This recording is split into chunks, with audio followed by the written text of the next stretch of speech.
The stream is live. It says the stream is live. We are live. The stream is live. The anticipation is building.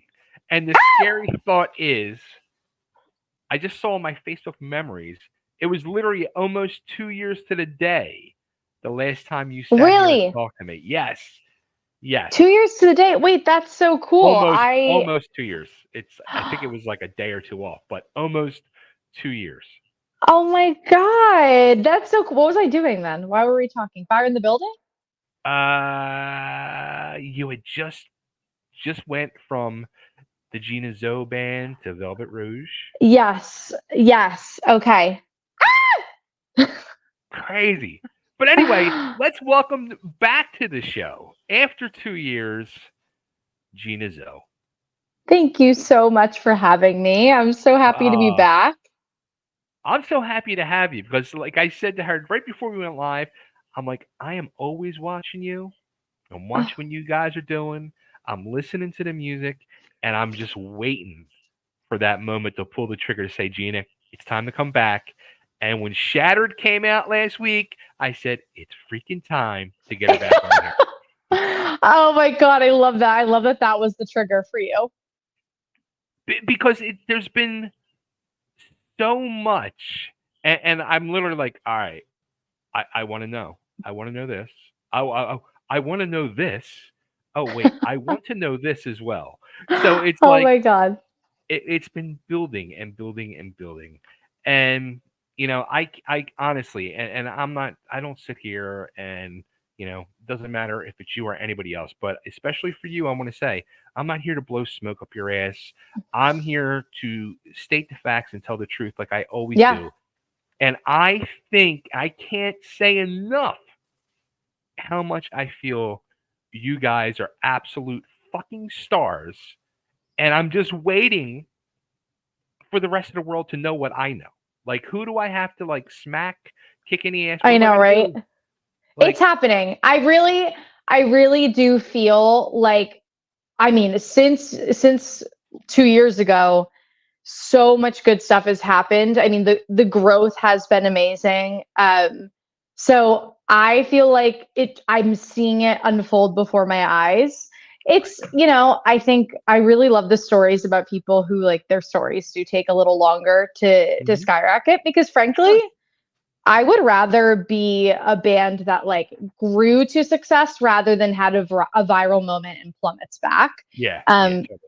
I think, like, we are really killing it, and I just feel so lucky that, like, it's continuing to grow and it's not stopping. Well, the thing that made me very happy, I got to say this too, when I shot you the email last week and you said, let me rope in my PR team, I'm like, yes. Yes, I was so fucking excited. That makes me so happy. We have 2 PR teams right now, a radio team, an advertising team. We are like, it really is happening. So that's why I'm like, yes, the entire world does not know about us yet, but I'm telling you, like, good things are happening. So yes, like you said, we have a PR team now, which is so fabulous. Okay, so let's start with. I can't even say this is the biggest leap because it probably isn't. But you, first off, I'm going to rewind even a second. Now I have a bone to pick with you because you came down here to Nashville and you didn't even, like, say, hey, yo, bae, I'm in town. You know what? I think I always forget, number one, that you're even in Nashville. So settle down. Yeah, because you're not, like, I don't see you as Nashville. Like, I see you as, like, the Northeast. Yeah. Bear with me here. I'll be back. Don't worry. I'll be back. So, okay. Well, this leads up to, you were here. I think you came by yourself, and I think you came back with the band. So I haven't performed with the band there yet, but I was there. Are you talking about this spring when I was there? Or like the winterish? Yeah.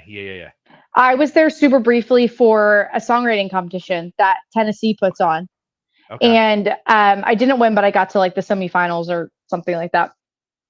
I'm not country enough. The guy who won my my next section Okay. was phenomenal. So country though. So like the judges ate him up. And anyway, I love Nashville. Are you loving it? I love it. It's great. I honestly can't picture myself ever truly living back in like Oh, I Delco, love Philly. that. Yeah. This is like people have said to me, like, when are you coming back? I'm like, no, you don't understand. This is my home now. I'm not coming back. I love that. That makes me want to cry. I feel the same way about LA, which I know we'll get into. So I get it 100%. Why LA? You said it. Why LA? What the hell made you go to LA? I mean, number one, nothing against New York per se. I didn't want to move to New York City. No. That was number one. Number two, the reason I didn't choose Nashville was the landlock, like the mindset of being landlocked in like you're not in the middle of the country, but like Yeah. you have states all around you. I don't know what it is, the mentality of there's like something about being like an ocean there that I could somehow get on a boat and escape the country.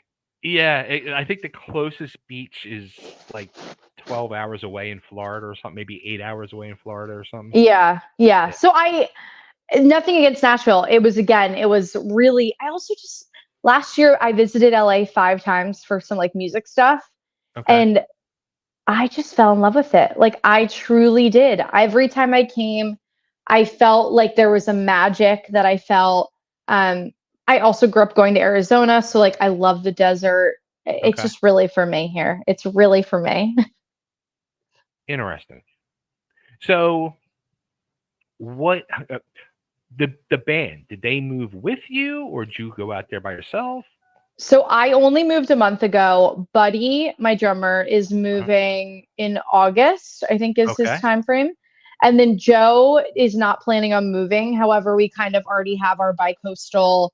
I actually kind of feel like over the last month and a half, like we kind of already have it down in terms of how we're kind of doing things. Thus far, it hasn't negatively impacted anything. So I feel good In about this, it. yeah, in this day and age, I mean, I can't tell you how many bands and people I talk to that they're scattered all across the country. It doesn't even matter anymore. Totally.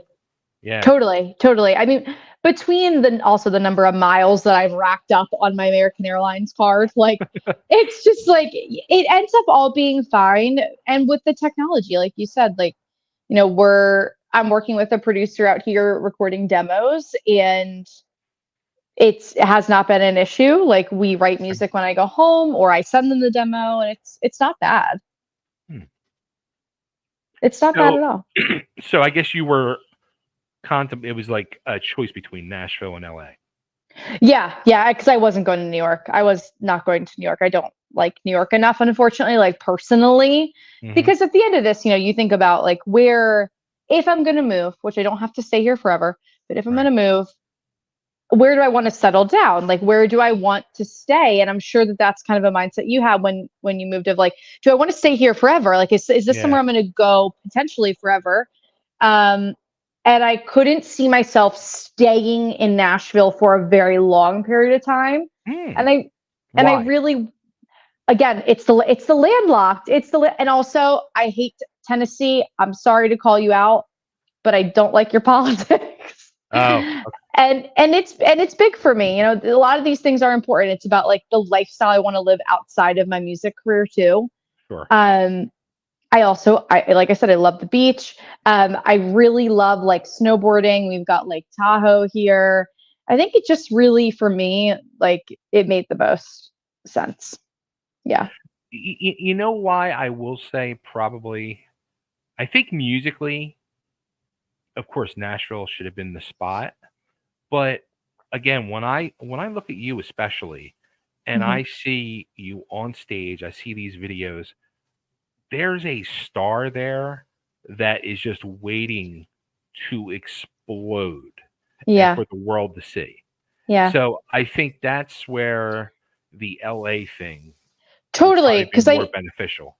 it's interesting. Like there is such a different person, like the LA person and Nashville person. I Hmm. also really like that I take acting classes out here. I Okay. want to get into modeling. I want to go to like events that relate to all these things in fashion. So LA fits also in that way. It's like I can, like you said, the star power of things Yeah. is super LA, to be in acting and singing and modeling and all these things that like kind of coincide to make what someone would consider to be a star. And Right. you know me, I think I am a star. So I'm only hoping that all these things will collide. So okay, so is the band still considered a Philly band? Now we truly do say we're a bi-coastal band. Like we say we are LA and Philly based, or we'll say Philly, like Philly bred LA based. Right. It might Right. be like the way that some people will say it. Sure. But we consider ourselves bi-coastal 100%. We don't say like we're living in either place. We say both. Hmm. Yeah. So, well, the one thing too, being that saying that about being a Philly band, the thing that you guys were doing in Philly that I haven't heard a band do in decades Yeah. was consistently selling out everywhere you played. I know, we're so lucky. We're so lucky. I think it's because honestly, well, number one, yes, we have a great show. Our followers are really dedicated to us, which is really nice to continue to see that growth. But we also, I will say, we do a really good job of kind of knowing our boundaries, is what Mm. I would say. So, we know we can't sell out the Fillmore yet, and Right. that's okay. But Sure. we're not going to try to sell out the Fillmore. We're going to keep making our steps, and we're going to keep making our growth. And I think that's why we do so well, because we're not, while we are totally willing to take chances and to do something that's really hard, we Mhm. also know where's like the hardest we can push right now. Right. And for us, like, we're playing Johnny Brenda's again in Philadelphia in through 4 or 5 weeks, 4 weeks, for EP release. And I have a show in LA at the Viper Room the week before. Nice. And so again, these are places like we feel confident in. We feel like we have a pull that we've continued to sell out, and we will do well. Right. And then we have shows like, we just did Underground Arts in March, and we didn't sell it out. I knew that that was not going to be something that, like, I was pretty positive that wasn't going to be what would happen. But Sure. instead, it was a really special moment for us to play a new venue, for us to gain an understanding of how that venue operates, and all these things. So Yeah. I think it's like that business mindset too of kind of how people need to go into it. I think these bands just think like if they play Kung Fu Necktie in Philadelphia as a reference, like people will just come. Or if they play Johnny Brenda's, people will just come. And it's just not true. It might be like one of the coolest venues in the city, but I see all the time people are not selling it out. And it's because I think they just assume that good things will happen. And we're so business mindset. It's like beyond. And also too, the big complaint I hear from all my Philly music scene people back there, with the bands that I was working with and all. Yeah. There's really no place left to play in Philly. So many places have shut down. So there's like So not a many. scene. Yeah. So many, so many. And I think that was honestly also a big part of the move.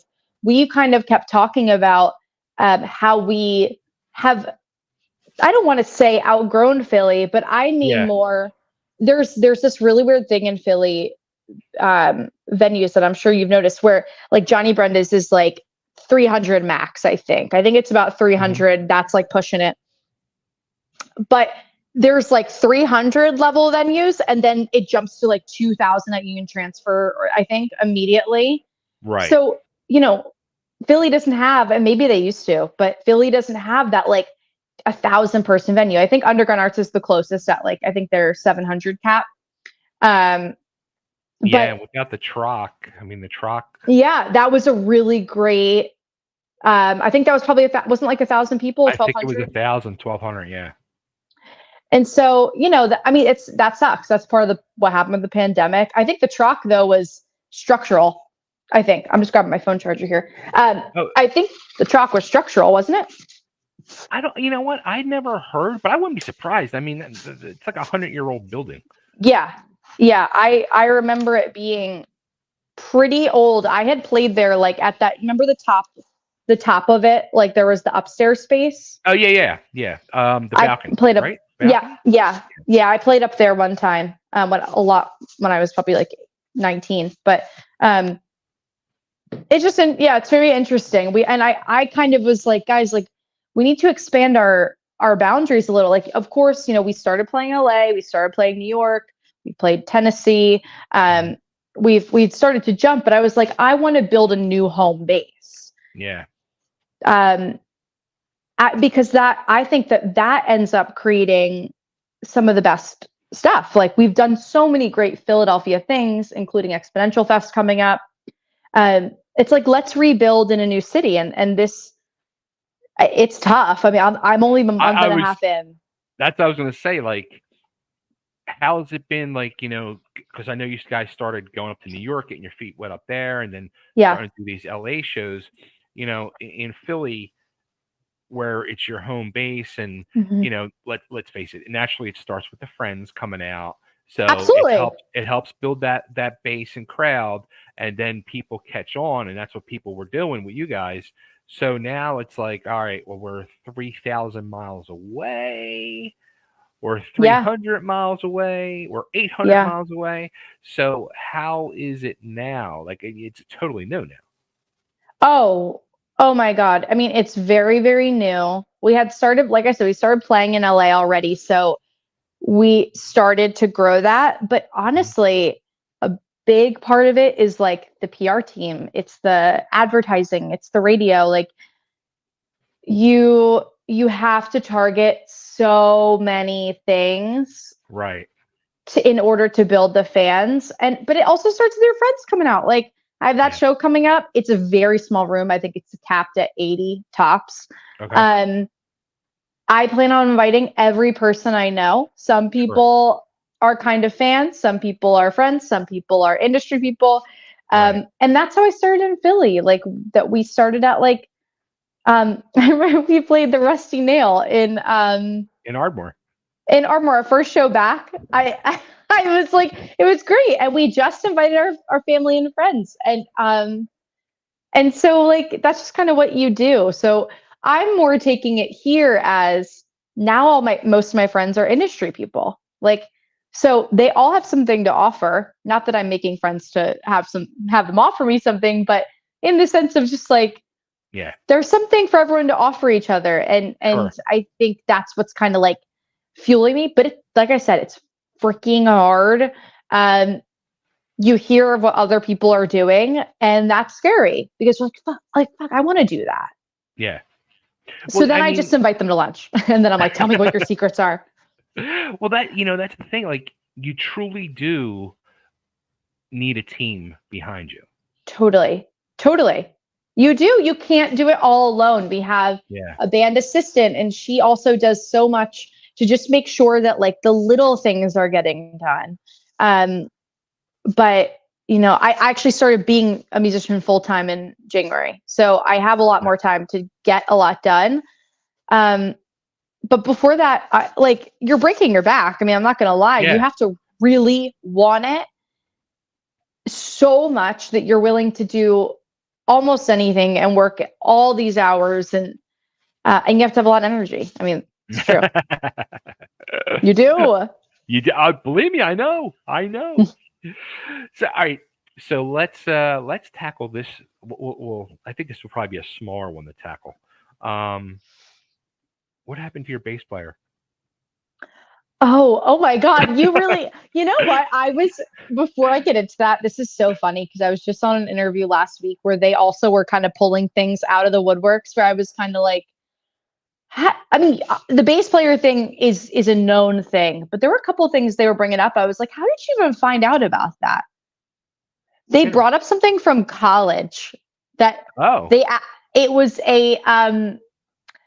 in college, I went out, I had a lot of fun, and I broke the toilet seat, and we had hung up the toilet seat on my wall, and I posted a picture of it. I don't even know where the picture is. Anyway, they found it. It was very funny. And I couldn't believe it. I was like, wow, Well, you're not gonna leave us hanging now. How'd you break the toilet seat? Were you standing Oh, on it? well, no. I was drinking and I think I just like did that. I was doing the thing, like I was, everyone can see my hand gesture, and I think I like knocked it over. I don't even know, but I did something like that. I can't remember, if you understand what I mean there. And I was in college, and again, I have no idea. I was like, I need to hire you guys as private detectives, because like, what do I need an investigator for? I need to find out. Anyway, so my bass player. Yeah, he just kind of disappeared and was never addressed. You know these things. I told you I paid. You do. You really do. There were just some like differences in the band that I think fueled the separation that were needed for everyone's growth, his and ours, and the band. And no hard feelings. Like, we still love Andrew a lot, but it was just in the best interest of the band, and that's all I can really say. But again, he is absolutely lovely and an amazing amp builder and bassist and all of these things. But we're really thrilled. We've gotten to work with a lot of cool new bassists. We don't have a permanent bassist. We are playing around with a lot of different people. And that's honestly been really, really nice to kind of, as you add more members to a band, it's so hard because you all have different opinions and views and how you want things to go. And the three of us, we work really well together, and we are kind of like, we've been a core since I was 18. And so it just has worked out really, really well. And I'm grateful for the direction that we've gone in. But it's hard, like you said. And I think it's interesting that you noticed it, because there are things that I'm like, is anyone going to know? Not that anyone wouldn't notice Andrew per se in particular, but like, do we need to say something? Like, is this something, like, are we important enough? Clearly we're important enough because you brought it up, but. Well, I'm doing an interview next week. I'm not going to say the name or anything, but with a person, and I made sure I have the very first interview this person's doing, because she was kicked out of the band a month ago. And for months leading up, like, again, because I watch and I see these things on social media, and the person who's the sole original member of the band, who's the business person of the band, I always noticed they were never in pictures together backstage. There was all this partying going on, and the main member was not. And I was like, something's going on. And they were best friends. I'm like, something was going on. Oh, are you going to get the tea? Oh, I'm going right for it. I'm going right for the jugular. I made sure, I told her PR, I want the first fucking available time slot of her first interview, because I'm going right for it. I watch.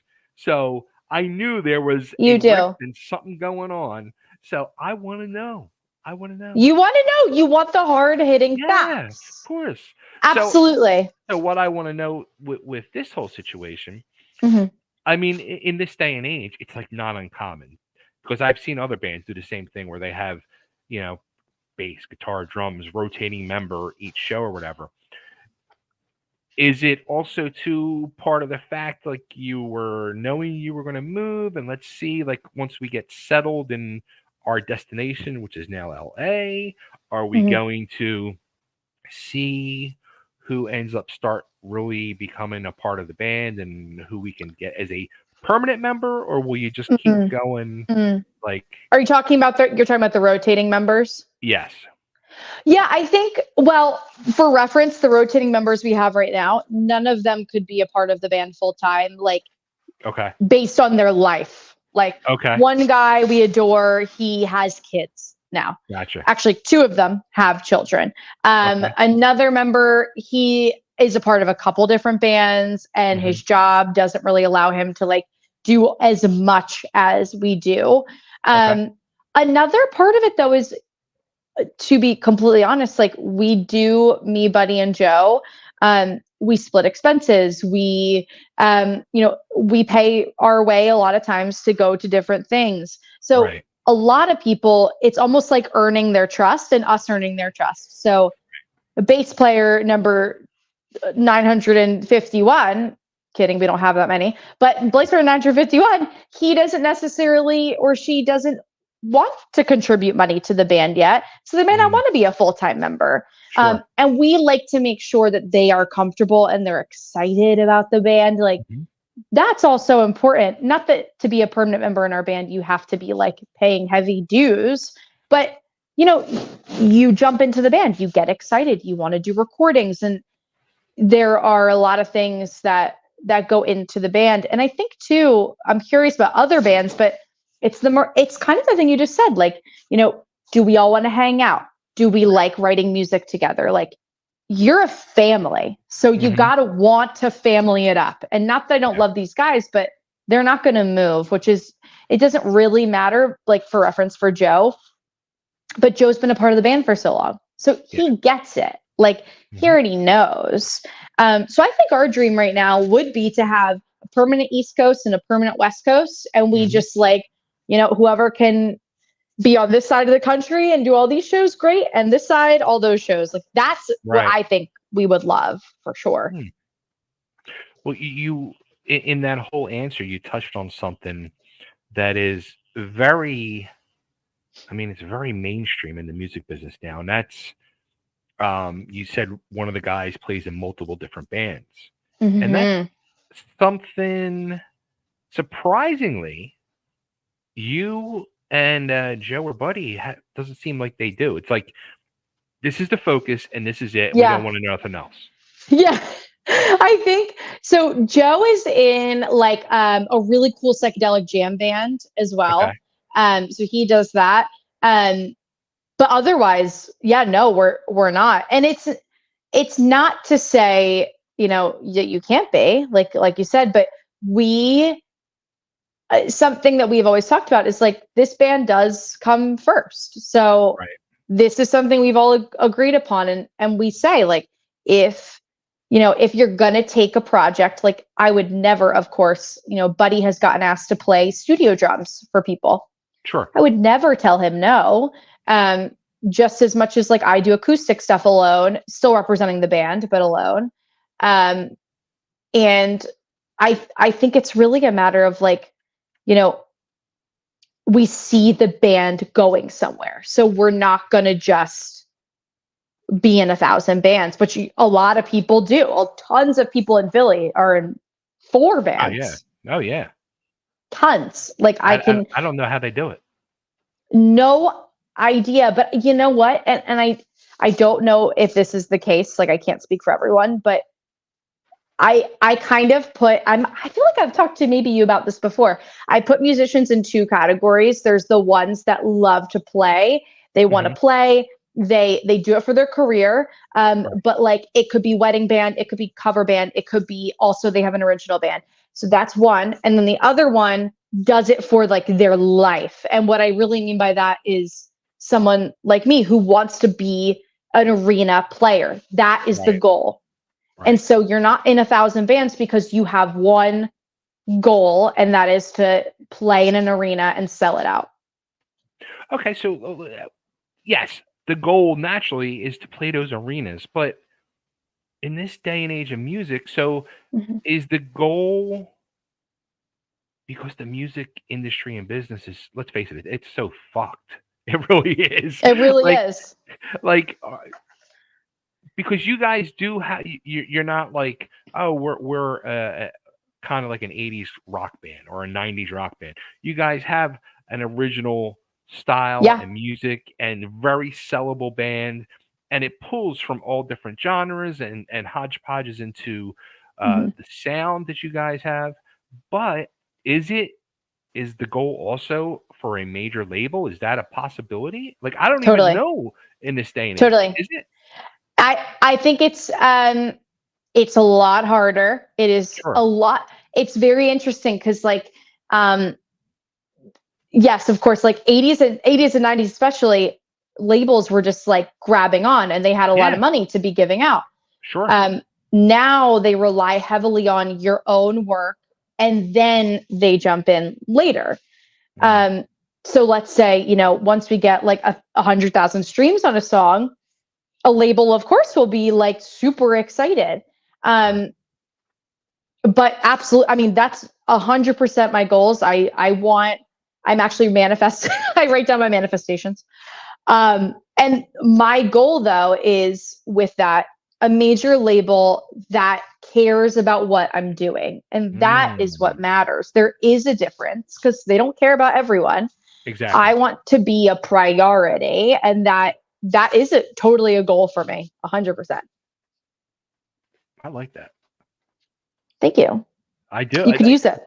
Yeah, like the fact that you went that extra, the extra mile part of that is more important than the actual main part of it.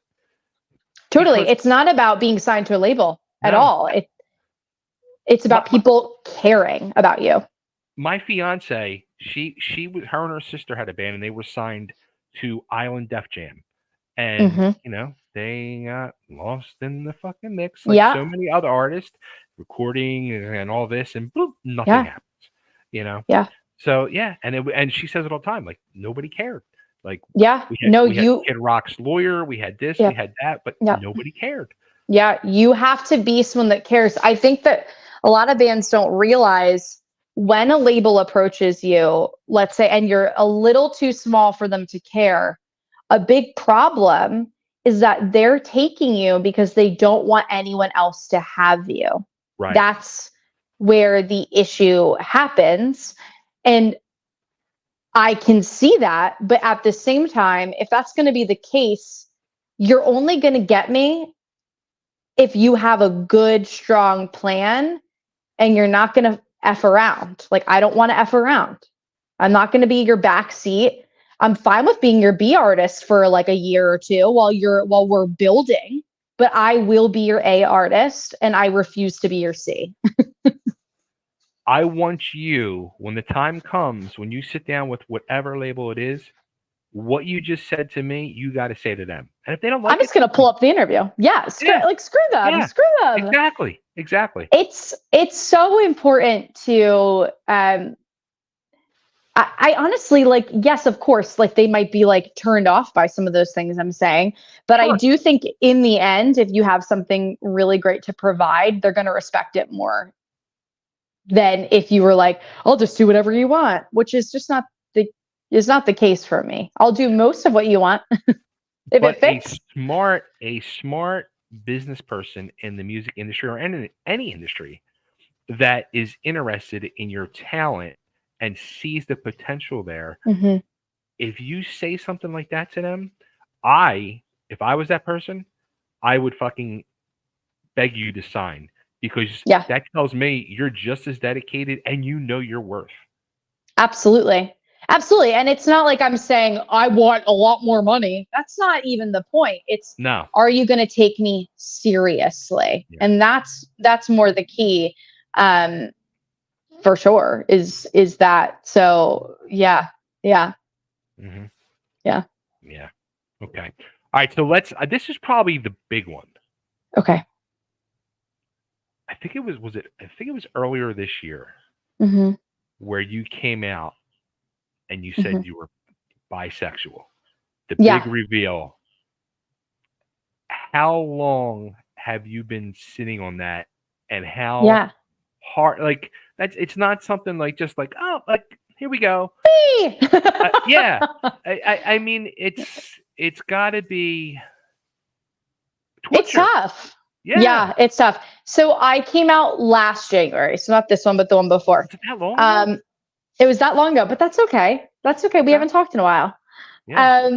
And so it's interesting to your point.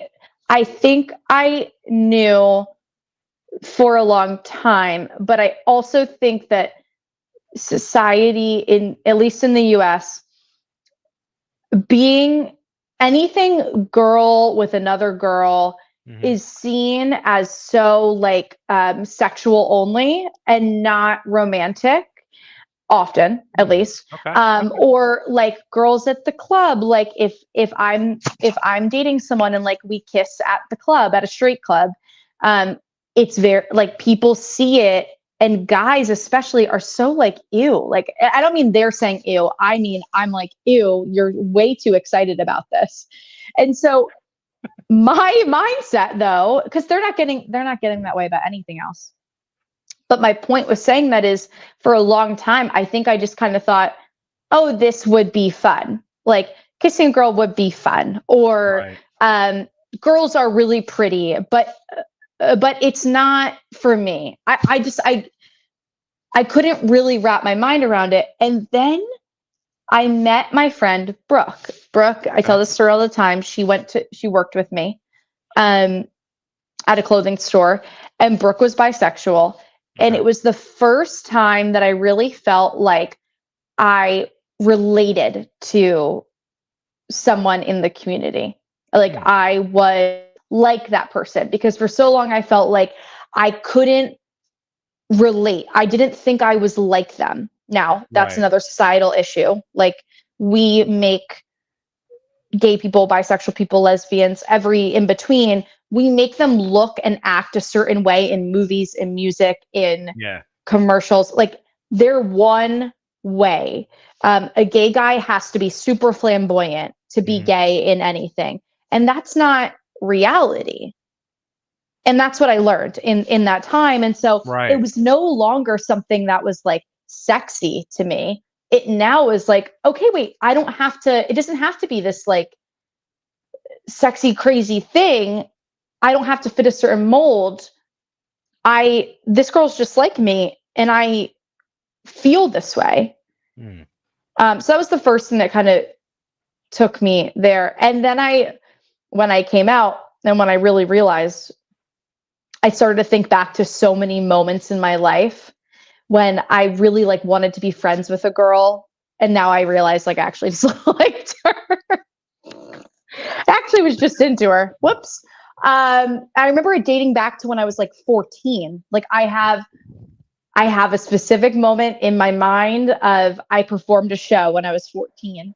And Okay. I thought this girl was so cool. And the audience, she wanted to talk to me after. And she was my age as well. And I remember like I wanted to go out to lunch with her. And like I was really upset when we lost touch and like all these things. And I like, down the road now, I'm like, oh my God, I really liked her. Was she the I one that didn't got away? Was she the one that I don't remember her name, unfortunately, or else that would be Obviously not then. it's clear. Yeah, yeah, I would be like, she'd be still in my diary. Um, but yeah, no, it's really hard. It's really hard because the main thing was that I didn't feel like I fit in anywhere. Hmm. Yeah, it's a problem. It really is. And so I of course I did not come out to I came out because I wanted everyone to understand who I was further, but I Sure. also came out so that other people knew, like, if you're like me, you not saying you might be bi, but if you're like me, I might impact you to realize or admit or whatever it might be, or be comfortable with saying who Hmm. you are, because now you see someone who might not look bisexual or you thought was something else. And now you're like, oh, okay. Because that's what impacted me to like believe and understand who I was. Was it like a total weight off your shoulders when you did it? Oh, yeah, totally. I immediately felt like like admitted who I was Mm. in some way. Um, I just felt like I could now. I It's interesting. Like, have you ever had the thing? I don't know how this would relate to. I hate to say I don't know how this would relate to a straight person, so bear with me. But it's almost like when you admit to who you are, like the things start just coming to you. I'm not saying people are like hitting on me more, like women are hitting on me more, Right. but more I feel like I'm truer to myself. I just like when I walk down the street, I feel like I'm inviting people into my life without them even knowing who I am or what I do or my sexuality. But I feel like I'm inviting people in that instead of pushing people out by like having a wall up about who I Yeah. am. Yeah. Well, it sounds like it too. It kind of made you more aware of your surroundings and who's around you, Totally. uh, and yourself too. Yeah, absolutely. And I think I was so afraid that people like it's as simple as this. So I moved to LA a month and a Uh-huh. half ago. This is like the scariness of being bisexual, which is like silly, but I downloaded Bumble BFF. So it's like to make new girlfriends. Okay. And I was so nervous to put that I was bisexual on the app because I didn't want girls to think that that I was on the app just to like to find people to hook up with. Like I really wanted them to know that like I was there to make friends, not to date. And that's kind of been what makes me really nervous now. And what was at the time, the only thing that got me scared was like, are my friends going to think that I've liked them? Which is so silly, but I can't, I don't know. It's maybe that's the same way for other people. I haven't asked people that. Did you like go to family or any close friends first Yeah. before you publicly? Oh, oh yes, yes, yes. Everyone knew I had been dating a girl in the beginning of last year, and so that was everyone started to know. Right. And then I told like the public, Hmm. like 3, 4 months later after that. Were you scared of anybody not accepting you? Again, like I think less of not accepting me and more like, oh, does she like me? Or Mm. I don't know. Like again, it's kind of weird. Like girls, we all change in the same room generally. Like most of us are very open. Like I was more worried. Like, are my friends not going to want to sleep in the same bed with me anymore at sleepovers because they think I'm going to try something? Which again, so silly. But you can't like when you come out later in life. I guess I just it's something that like gets me so like. Are you guys? It's my anxiety. I'm like, are you guys okay? Is everyone here okay? Which everyone's fine. But yeah, no, I came out to my family. Um, yeah, everyone that was close to me, I came out to. Well, A little congratulations. text. Thank you. Congratulations. That's awesome. Thank you so much. It did like when you did it, I just remember feeling like I'm trying to think of it. I don't want to say like boom, now you're unleashed. Like you know what I mean? Like there's no more Yeah. chains binding you. It was just like Yeah. boom. No, You know what I mean? that really is how it feels. I imagine that for anyone who comes out, especially in the way of like you have a career in something that's public facing. Um, it feels that way internally for sure. The night before I did it, my best friend texted me for my post. She was like, "Are you okay?" And I was like, "I don't know." I was like, "I don't know. I'm scared. I am scared." Not because of backlash, because it's so break the chains, like you said. Yeah, yeah. That's awesome. That is so awesome. Thank you. Something else that's awesome is the new single and video Shattered. Is the video not so cool? Like, I'm gonna say I'm gonna rewind 2 sentences back. Unchained. It's like now it it's like is. it totally is. I didn't even think of that. It's like the sequel to my coming out. it's and that was honestly to so many of our conversations, that was the point of the video. The story of the video was breaking free Hmm. of for that video, the music industry was breaking free of the chains that bind you and make you feel like you have to confine yourself in a certain way. Um, and Thomas Smith, who did the video, I mean, like he's phenomenal. So incredible. People have to check it out. It's on YouTube. It's called Shattered. It's just it's also kind of a heavier song too for you guys. Mm-hmm. I love it. Well, it's interesting because we wrote that song probably around the time that you and I talked last. We had written it. Okay. But my drummer could never figure out what the drum beat was. He wasn't connecting to the song. Finally, we got something down. We go into the studio in December of last year. Okay. But it wasn't. Now we go in the studio. The drum beat you hear on the track was not the drum beat we brought in. Okay. At all. We go in. The producers, we run through the song once. I had to run to a concert. It was the last song we did of the day. I had to go, not perform, but it was my dad's birthday gift or something. Go to a concert. They text me later that night and they said, we completely changed the song. And I was like, what? What do you mean? What do you mean by that? And the drum beat was the drum beat you hear, and it's incredible. And it's a lot heavier than we had anticipated. Okay. But it's like, it drives. It's like really a driving song. It's so cool. Now, the reason I say I'm kind of shocked and surprised at that, because when I watched the video, this is the first time I see your drummer. It's like he came to life, and he's so into it. In this, it's like his chains were let loose too now. Like totally he's free. Yeah. Oh my God, he had the sweat coming off him when we were doing it. He killed it. It was so cool to see him break free of for instrumentalists, it's often not fun to be in front of the camera. It makes them nervous.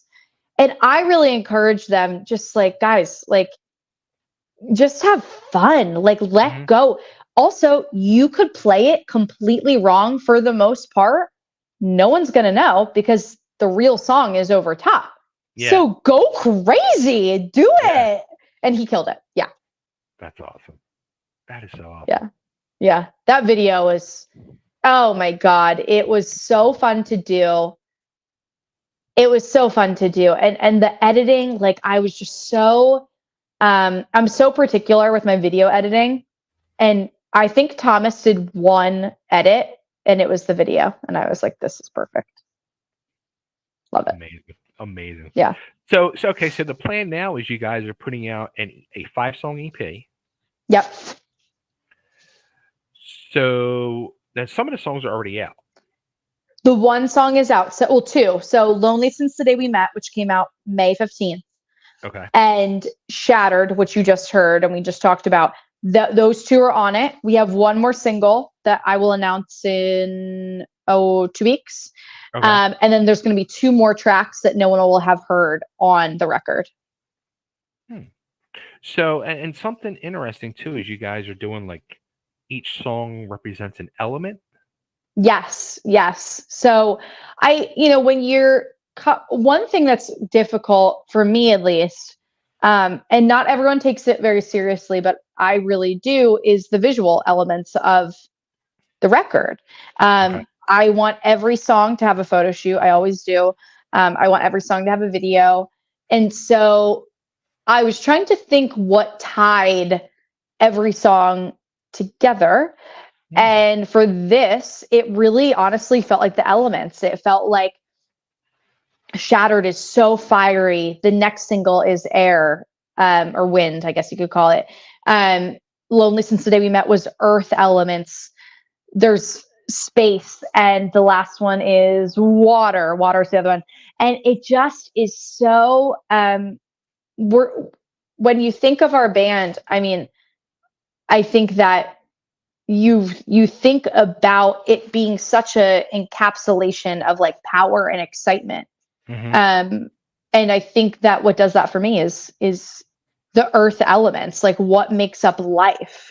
And I think that when you hear the songs and you know what each of them represent, when the record comes out, I think you will understand why, especially with the visuals.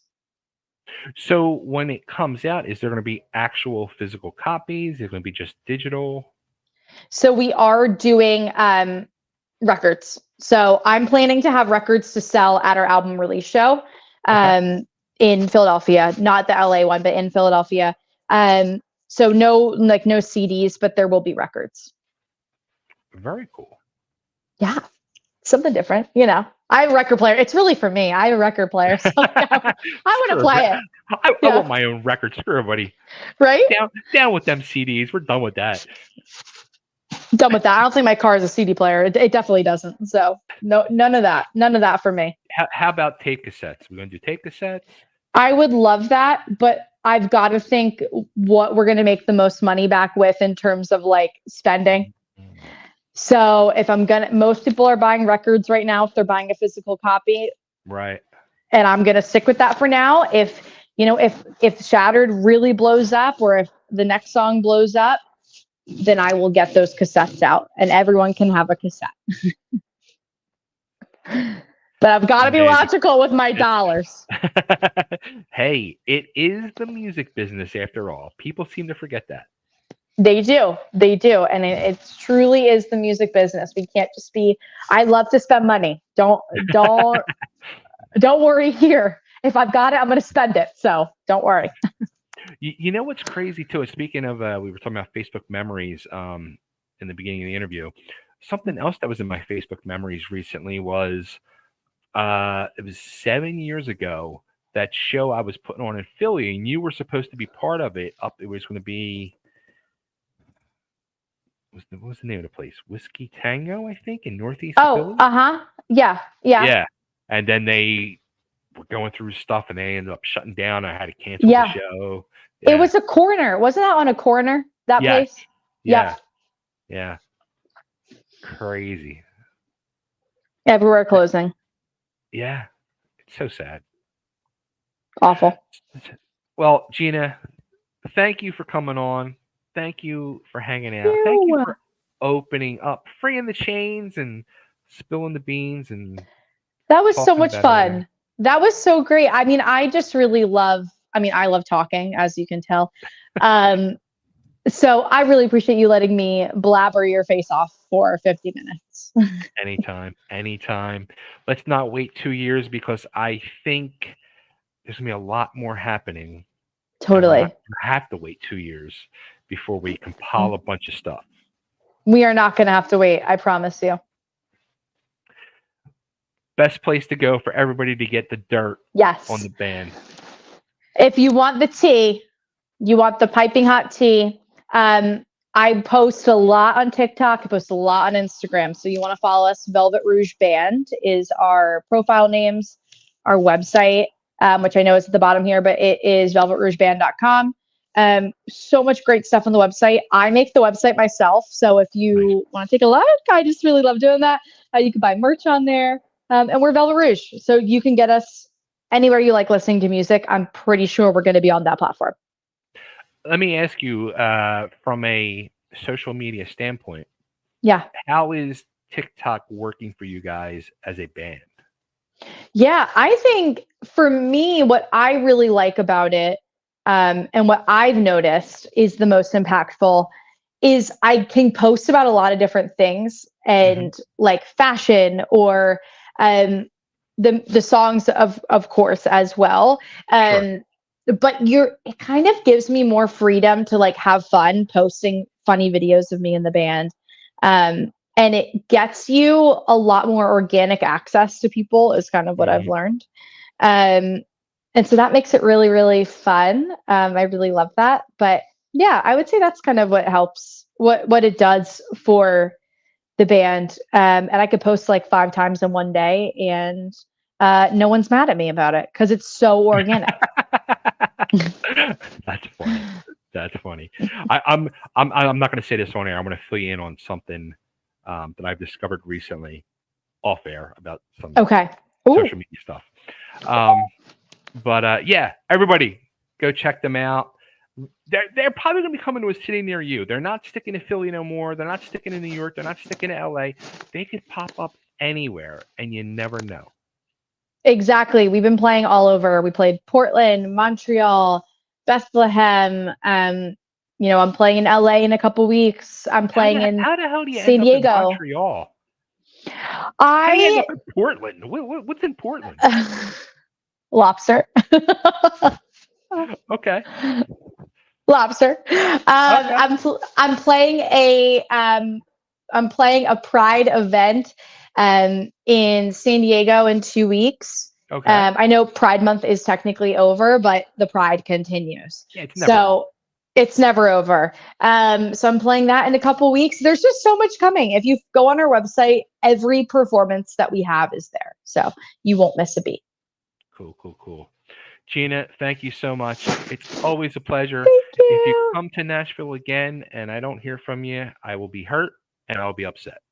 I will not let that happen. And please send me venues you love. I would really love that. Nashville's kind of tough. There's so many music places. So please let me know what you like. Oh, that's a good idea. Okay. You got it. Please. All right. States, don't go nowhere. I'm going to end this. Got it. And all right, everybody. Thank you and good night.